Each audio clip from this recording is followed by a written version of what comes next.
જામનગર શહેરમાં શ્રાવણી મેળા પહેલા જૂની આરટીઓ કચેરી પાસેનો નવો માર્ગ કાર્યરત કરી દેવા આદેશ આપવામાં આવ્યો છે. મ્યુનિસિપલ કમિશનર સહિતના અધિકારીઓ દ્વારા વિકાસ કામોની સ્થળ મુલાકાત કરવામાં આવી હતી, જેમાં ખરાબ રસ્તાને રિપેરિંગ કામ અને રણમલ લેક ડેવલપમેન્ટ 2 પ્રોજેક્ટનું પણ નિરીક્ષણ કરવામાં આવ્યું હતું. અધિકારીઓ અને કોન્ટ્રાક્ટરને જરૂરી સૂચનાઓ પણ આપવામાં આવી છે.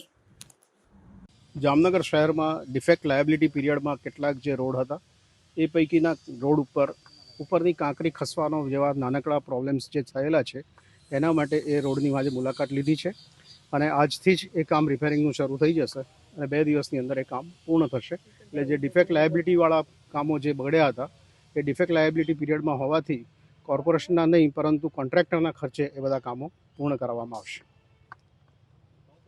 આજ રોજ જે લાખોટા તળાવ પાર્ટ 2 રણમલ તળાવ ફેઝ 2નું જે ડેવલપમેન્ટ ચાલી રહ્યું છે એની પણ અમે મુલાકાત લીધી છે અને એને ફરતા 2 રોડ અત્યારે હાલ ડેવલપમેન્ટમાં ચાલી રહ્યા છે જે બનતી ત્વરાએ ખુલ્લા થાય એ માટે કોન્ટ્રાક્ટર્સને અને સ્ટાફને જરૂરી સૂચના આપશે.